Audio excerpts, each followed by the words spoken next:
मैं नेहा आज आपके सामने एक नए टॉपिक के साथ फिर से आई हूँ। हमने हमारे पुराने 2 लेक्चर्स में जाना कि कॉन्केव मिरर क्या होता है, कॉन्वेक्स मिरर क्या होता है, कॉन्केव मिरर और कॉन्वेक्स मिरर को समझने की टर्मिनोलॉजीज क्या क्या होती है, जैसे pole, curvature, centre of curvature, parallel axis, ये सभी चीजें मैंने आपको बताई। अब मैं आपको बताने वाली हूँ कि कैसे इमेज फॉर्मेशन होता है by using concave mirror. Image formation के लिए कॉन्केव मिरर से 6 केसेस होते हैं। ये केसेस हमें डिफरेंट डिफरेंट पोजीशन पर इमेज कैसे फॉर्म होती है ये बताते हैं। तो हम बिना देरी करते हुए पहले केस की तरफ आगे बढ़ते हैं। हमारा पहला केस जो है, हमने लिया एक कॉन्केव मिरर। ये हमारा कॉन्केव मिरर है, ये हमारा पोल है और फर्स्ट केस है ये हमारा पोल। ये हमारी होगी प्रिंसिपल एक्सिस। प्रिंसिपल एक्सिस ये हमारा हो गया सेंटर ऑफ कर्वेचर, ये हमारा हो गया फोकस। पहले केस में हमारा जो ऑब्जेक्ट है वो इनफाइनाइट पोजीशन पे रखा हुआ है। It is placed in infinite position. अब इनफाइनाइट पोजीशन पे है तो इससे जो पैरेलल बीम आएगी, जैसे मैंने आपको जब इसकी रेज के बारे में बताया था, तो कोई भी रे जब पैरेलली आके रिफ्लेक्ट करती है सरफेस पे तो वह फोकस से होकर गुजरती है, यह बताया था। शायद आप लोगों को याद भी होगा, बिल्कुल मैंने ये बताया था। ये यहाँ से एंगल गई, ये यहाँ से रे गई, इंसिडेंट रे, और यहाँ से ये रिफ्लेक्ट होके रिफ्लेक्टेड रे। इसने कहाँ पर रिफ्लेक्शन किया? फोकस पे।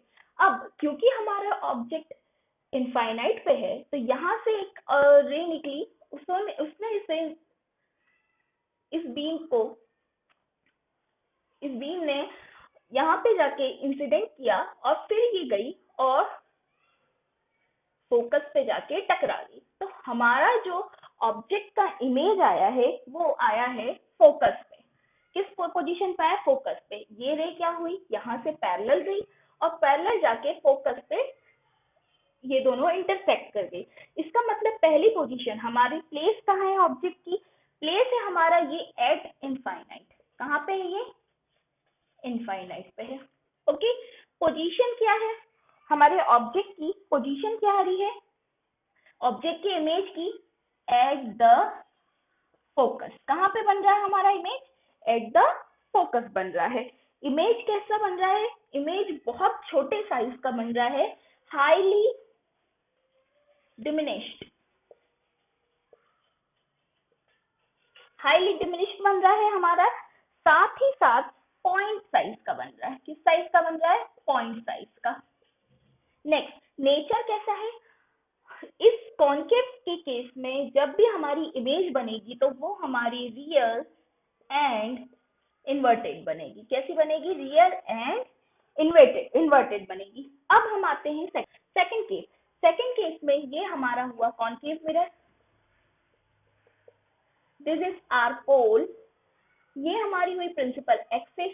सेकंड केस में हमारा जो ऑब्जेक्ट है centre of curvature, this is focus. हमारा ऑब्जेक्ट रखा हुआ है बियॉन्ड सी, सी के पीछे रखा हुआ है। ये हमने ऑब्जेक्ट ए बी प्लेस कर दिया है यहाँ पे। अब ए बी ऑब्जेक्ट प्लेस कर दिया है तो मैंने आपको बताया था कि एक रे यहाँ से इसके पैरेलल जाएगी। याद रखिएगा, हमेशा एक रे पैरेलल जाती है और जो भी रे प्रिंसिपल एक्सिस के पैरेलल जाती है वो यहाँ पे इंसिडेंट होने के बाद रिफ्लेक्ट होकर फोकस से पास आउट हो जाती है। फोकस से ये पास आउट हो गई है। सेकेंड रे जो हमारी यहीं से निकलेगी वो सेंटर ऑफ कर्वेचर से पास होगी और ये दोनों इस पॉइंट पे इंटरसेक्ट करेंगे। मैंने आपको रे में बताया था कि जब भी कोई रे सेंटर ऑफ कर्वेचर से पास होती है तो वो आफ्टर रिफ्लेक्शन उसी पाथ को फॉलो करती है। तो हमारा जो इमेज आया वो सी और एस के बीच में आया और ये बना बी डैश और ए डैश। ये एम एन हमारा है। तो अब हमारा प्लेस क्या है? ऑब्जेक्ट का प्लेस है बियॉन्ड सी। कहाँ है हमारा ऑब्जेक्ट? बियॉन्ड सी। पोजीशन क्या है? ऑब्जेक्ट इमेज की पोजीशन कहाँ पे आ रही है? इमेज की पोजीशन आ रही है between C and S. Image कैसी आ रही है? इमेज हमारी बन रही है डिमिनिश, यानी कि स्मॉल साइज की बन रही है। नेचर कैसा है इमेज का? नेचर है रियल एंड इन्वर्टेड। नाउ हम थर्ड केस, अब हम तीसरे केस की ओर मूव करेंगे। तीसरा केस है जब हमारा ऑब्जेक्ट जो है वो सी पर रखा हुआ है। सी यानी कि centre of curvature, this is our concave mirror, this is our pole and this is our principal axis. ये हमारा हुआ सी, दिस इज एफ। हमने यहाँ पे रखा ऑब्जेक्ट। अब मैंने आपको अभी तक बताया था कि एक रे जो निकलेगी वो प्रिंसिपल एक्सिस के पैरेलल जाएगी, वो चली गई प्रिंसिपल एक्सिस के पैरेलल और फिर ये पास आउट होके फोकस पे चली जाएगी। तो भैया ये फोकस पे आ गई, फोकस से पास आउट हो गई। अब दूसरी रे को तो सेंटर ऑफ कर्वेचर से जाना चाहिए, लेकिन हमारा ऑब्जेक्ट खुद सेंटर ऑफ कर्वेचर पे रखा हुआ है। तो सेंटर ऑफ कर्वेचर पे रखा हुआ है तो अब क्या होगा? अब हमारी जो एक बीम है वो फोकस से होकर जाएगी। फोकस से होने के कारण मैंने आपको बताया था जब कोई रे फोकस से पास होती है तो आफ्टर रिफ्लेक्शन वो पैरेलल हो जाती है किसके? प्रिंसिपल एक्सिस के। और जो हमारा इमेज आएगा वो आएगा एट द पोजीशन ऑफ सी। किस पोजीशन पे आएगा? सी पे ही आएगा। ये हमारा है ऑब्जेक्ट, ये हमारी आई इमेज, ये हमारा हुआ ये इंसिडेंट रे, ये इसकी रिफ्लेक्टेड रे, ये अगेन इंसिडेंट रे, ये इसकी रिफ्लेक्टेड रे और ये हमारी इमेज फॉर्म हुई। अब प्लेस, आप लोग प्लेस समझ रहे हैं किसका प्लेस? ये ऑब्जेक्ट का प्लेस बता रही हूं मैं। ऑब्जेक्ट का प्लेस क्या है? एट सी यानी सेंटर ऑफ कर्वेचर। पोजीशन, किसकी position? Image position. Image position कहाँ आ रही है? इमेज पोजीशन आ रही है हमारी एट सी यानी सेम पोजीशन, सेम पोजीशन आ रही है हमारी। नेक्स्ट इमेज कैसी बन रही है? इमेज हमारी बन रही है सेम साइज की। इमेज बन रही है हमारी सेम साइज की। और नेचर कैसा है इसका? नेचर भी है इसका रियल एंड इन्वर्टेड। अब हम फोर्थ केस पे जाएंगे। अब हम केस 4 की ओर मूव ऑन करते हैं। केस 4 क्या है? जब हमारा ऑब्जेक्ट जो है वो रखा हुआ है किसके बीच में? C एंड F के बीच में। ये हमारा हुआ पोल, ये हमारी हुई प्रिंसिपल एक्सिस, ये हमारा हुआ C, ये हमारा हुआ सॉरी F मैंने कुछ ज्यादा ही इधर बना दिया, जबकि मैंने आपको बताया है कि जो F रहता है वो हमेशा C और F P के बीच में रहता है। तो बीच कहाँ आएगा? बीच आएगा यहाँ पे। ये है हमारा F। अब हमारा ऑब्जेक्ट की पोजीशन क्या है? हमारे ऑब्जेक्ट की पोजीशन है between C and F। Okay, अब आप देखिए एक रे निकली यहाँ से, गई पैरेलल इसकी, इसने यहाँ पे इसको इंसिडेंट हुई। इंसिडेंट होने के बाद यहाँ से ये रिफ्लेक्ट हो गई। रिफ्लेक्ट होने के बाद this is pass out from focus. Focus से पास होते हुए यहाँ तक पहुंच गई। अब नेक्स्ट रे जो आएगी, नेक्स्ट रे हमारी हमेशा सेंटर ऑफ कर्वेचर से पास आउट हो जाती है। इसको हम थोड़ा इनलार्ज कर देते हैं क्योंकि सेंटर ऑफ कर्वेचर से होकर जाएगी। ये हम इसे थोड़ा सा इनलार्ज कर रहे हैं। अब सेंटर ऑफ कर्वेचर से होकर जाएगी तो कुछ ये हमारी रे थोड़ी टेढ़ी हो गई है। यहाँ से सेंटर ऑफ कर्वेचर से निकली और इधर से होके गई और फिर इसने यहाँ पे जाके कहीं इस पोजीशन पे इंटरसेक्ट किया। किस पोजीशन पे किया? इस पोजीशन पे जाके इंटरसेक्ट किया। और यहाँ पे जो इमेज फॉर्म हुई वो बाई बहुत ज्यादा बड़ी हुई। ये हमारी ए बी था तो ये हमारी ए डैश बी डैश बनी। ये हमारा एम, ये एन। तो प्लेस कहाँ है ऑब्जेक्ट का? ऑब्जेक्ट का प्लेस है बिटवीन C एंड F। कहाँ है ऑब्जेक्ट का place? Between C and F। उसके बाद पोजीशन क्या है इमेज की? इमेज की पोजीशन आई है बियॉन्ड C के पीछे ही बन रही है ना, इसलिए कहाँ बन रही है ये? Beyond C। उसके बाद इमेज कैसी आई है? इमेज का साइज कैसा आया? इमेज कैसी बनी है? इमेज बनी है एनलार्ज्ड, यानी कि बहुत ज्यादा बड़ी बनी है इमेज। और नेचर कैसा आया है इमेज का? इमेज का नेचर बिल्कुल आया है रियल और इन्वर्टेड। आपको ये चीज पता होनी चाहिए कि कॉनकेव मिरर से हमेशा रियल ही बनती है इमेजेस, रियल एंड इन्वर्टेड। मैं आपको एक चीज बताती हूँ, सिर्फ एक केस होता है जिसमें हमें वर्चुअल इमेज मिलती है, बाकी सभी केसेस में हमें रियल एंड इन्वर्टेड इमेज मिलती है। आपको ये केस अच्छे से समझ में आया तो बहुत अच्छी बात है। अब हम नेक्स्ट केस पर चलते हैं, फिफ्थ। अब हम आते हैं केस फिफ्थ पर। केस फिफ्थ जो है बहुत ज्यादा यूजफुल केस है, क्योंकि इसमें जो हमारा ऑब्जेक्ट है वो भैया रखा हुआ है फोकस पर। किस पोजीशन पे रखा हुआ है? फोकस पर। ये हमारा हुआ पोल, ये हुआ हमारा प्रिंसिपल एक्सिस, ये हुआ हमारा सेंटर ऑफ कर्वेचर, ये हुआ हमारा फोकस। अब हमने जो हमारा ऑब्जेक्ट है उसको प्लेस कर दिया है फोकस पर। फोकस पर प्लेस्ड ऑब्जेक्ट है, यहाँ से एक रे निकला, पैरेलल गया, पैरेलल जाने के बाद हमेशा वो कहाँ से पास आउट होगा? फोकस से पास आउट होगा। दूसरा रे जो निकलेगा वो सेंटर ऑफ कर्वेचर से पास आउट होना चाहिए। सेंटर ऑफ कर्वेचर से पास आउट होने के बाद वो क्या हो जा रहा है? पैरेलल हो जा रहा है। किसके पैरेलल हो जा रहा है?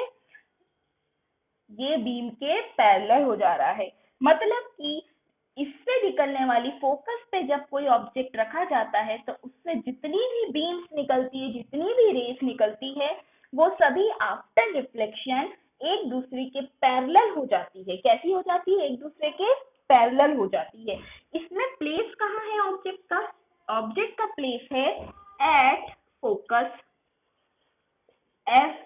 ओके, पोजीशन क्या है? इमेज की पोजीशन क्या आई है? इमेज की पोजीशन आई है एट इनफाइनाइट, क्योंकि हमारी ये पैरेलल बीम आई है। पैरेलल बीम कभी नहीं मिलती है इनफाइनाइट पोजीशन पर ही एक दूसरे से मिल सकती है, इसलिए हमारी जो इमेज की फॉर्म बनेगी वो पोजीशन आएगी एट इनफाइनाइट। तीसरी चीज, हमारा इमेज कैसा बनेगा? इमेज जब भी बनेगा काफी बड़ा बनेगा, इसलिए लिखेंगे उसे हाईली इनलार्ज्ड। कैसा बनेगा? Highly enlarged. और नेचर कैसा रहेगा? Nature always real and inverted रहेगा।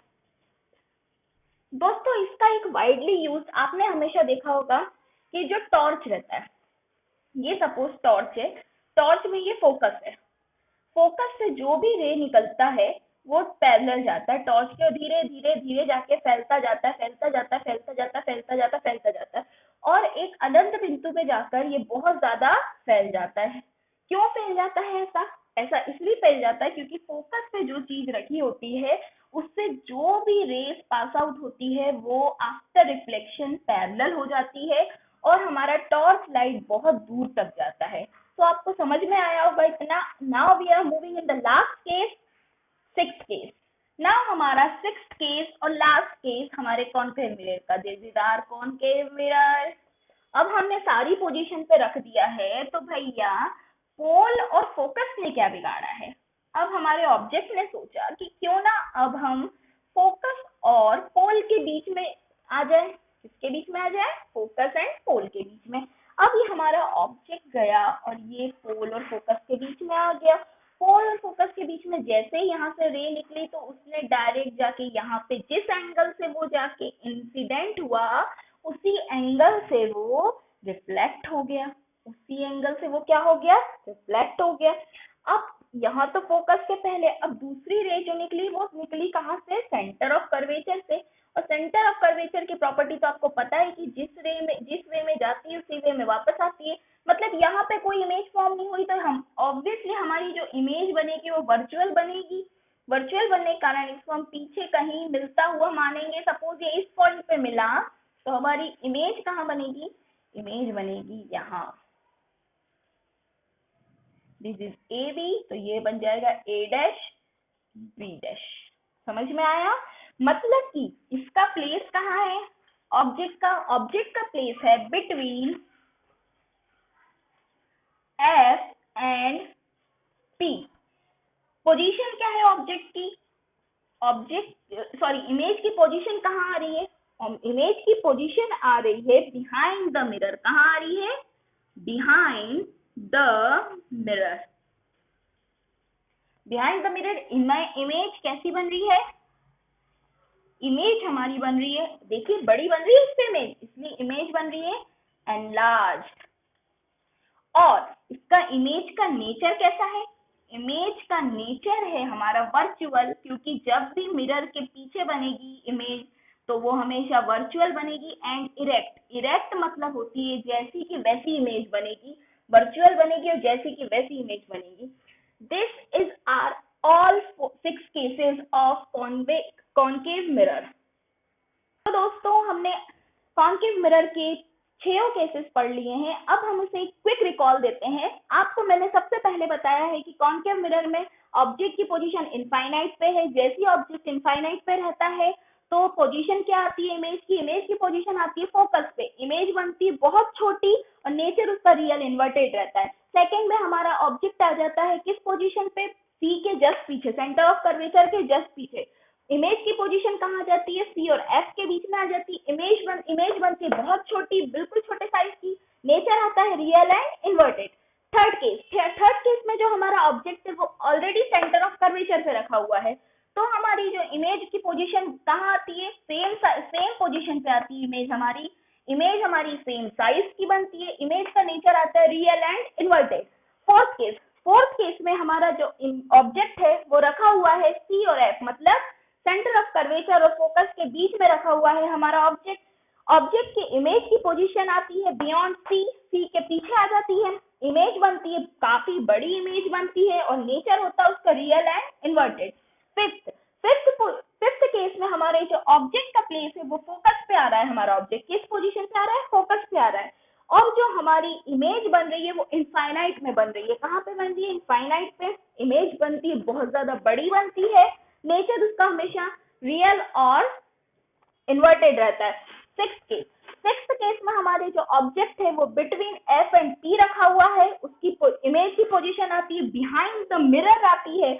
इमेज जो बनती है वो ऑब्वियसली बड़ी बनती है और नेचर इसका वर्चुअल एंड इरेक्ट होता है। अब दोस्तों हम सीखेंगे कि कॉन्वेक्स मिरर से कैसे इमेज फॉर्मेशन होता है। ओके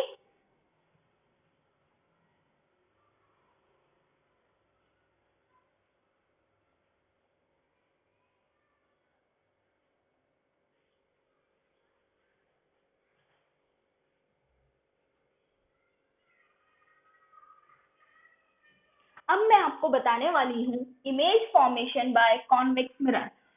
कॉन्वेक्स मिरर में पहला केस हम लोग देखते हैं। ये हमारा बनाया हमने कॉन्वेक्स मिरर।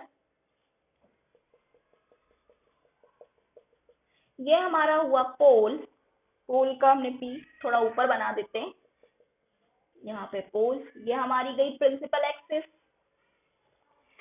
अब ये हमारा पोजीशन क्या है? ऑब्जेक्ट की पोजीशन है इनफाइनाइट पे रखा हुआ है। कोई ऑब्जेक्ट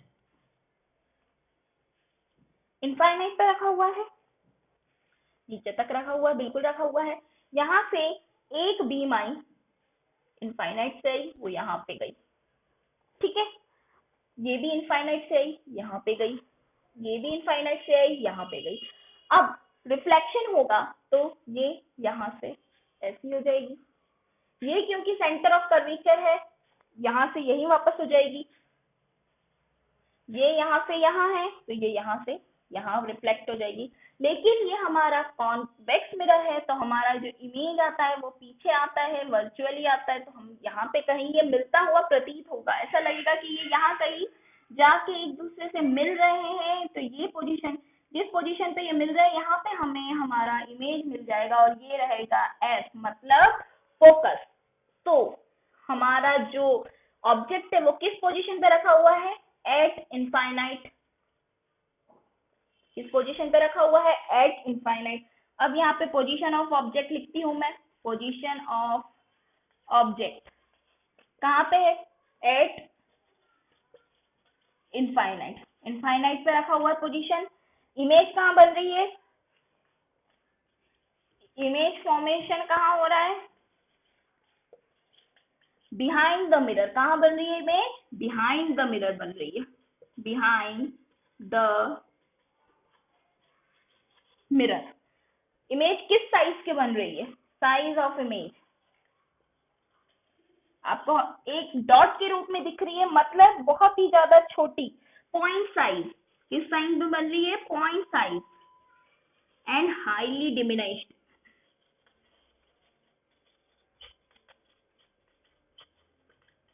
नेचर कैसा है, इमेज का नेचर कैसा है, तो नेचर में क्या आ जाएगा, क्योंकि ये पीछे की ओर बन रही है इसलिए ये बनेगी वर्चुअल एंड इरेक्ट। अब हम जाएंगे इसके सेकंड केस। अब हम आते हैं कॉन्वेक्स मिरर की सेकंड केस में। ये हमारा हो गया कॉन्वेक्स, बहुत ज्यादा बड़ा कॉन्वेक्स मिरर बना रही हूँ मैं। तो अब हमारा कॉन्वेक्स मिरर आ गया, छोटे से बताती हूँ मैं आपको। ये हमारा कॉन्वेक्स मिरर आ गया। अब हमारा ये हो गया पोल। हमें जो हमारा ऑब्जेक्ट प्लेस करना है, वो ऑब्जेक्ट हमें प्लेस करना है between pole and infinite. Infinite और पोल के बीच में हमें हमारा ऑब्जेक्ट प्लेस करना है। ऑब्जेक्ट यहाँ प्लेस करने के बाद हमारी एक रे आई और वो यहाँ से यहाँ गई। आफ्टर रिफ्लेक्शन वो यहाँ से ली गई, ठीक है। तो ये हमारा सेंटर ऑफ कर्वेचर। इससे आपको पता है कि ये रिफ्लेक्शन के बाद एक सेंटर ऑफ कर्वेचर पे जाती है, यहाँ पहुंच गई। अब ये यहाँ पे है तो कहीं ना कहीं ये फोकस से पास आउट हुई होगी, ये आप लोग जानते हैं, फोकस पे आएगी ये। ओके, अब जो सेकंड बीम है वो कहाँ से जाएगा, हमारा सेकंड बीम जो है हमारा सेंटर ऑफ कर्वेचर पे जाता है। तो हमने सेकंड रे निकाला, यहाँ गया, लेकिन वो चूंकि यहाँ से सेंटर ऑफ कर्वेचर पे जाएगा तो सेंटर ऑफ कर्वेचर पे चला गया। ये पॉइंट जहाँ पे एक बीम दूसरी बीम को काट रही है, इंटरसेक्ट कर रही है, यहाँ पे हमारी इमेज फॉर्म होगी। इमेज जो बहुत छोटी बनेगी, ये हमारा ए बी ऑब्जेक्ट है, तो हमारी ये ए डैश बी डैश बहुत छोटी इमेज बनेगी। और कहाँ बनेगी, ये पोल और फोकस के बीच में बनेगी। अब हम देखते हैं ऑब्जेक्ट कहाँ पे रखा हुआ था, हमारा ऑब्जेक्ट रखा हुआ था बिटवीन पोल एंड इनफाइनाइट। पोल और इनफाइनाइट के बीच में ऑब्जेक्ट रखा हुआ था। इमेज कहाँ बनी है, इमेज बनी है हमारी P और F के बीच में, बिटवीन P एंड F। अब इमेज का साइज क्या आया है, साइज ऑफ इमेज, इमेज बनी है लेकिन काफी छोटी बनी है तो डिमिनिश्ड बनी है। और नेचर कैसा है इमेज का, नेचर है इसका वर्चुअल एंड इरेक्ट। तो आपको ये फंडा समझ में आ गया होगा। ये हमारी angle of incidence, angle of reflect, इससे हमें प्रूफ होता है हमारे दोनों केसेस।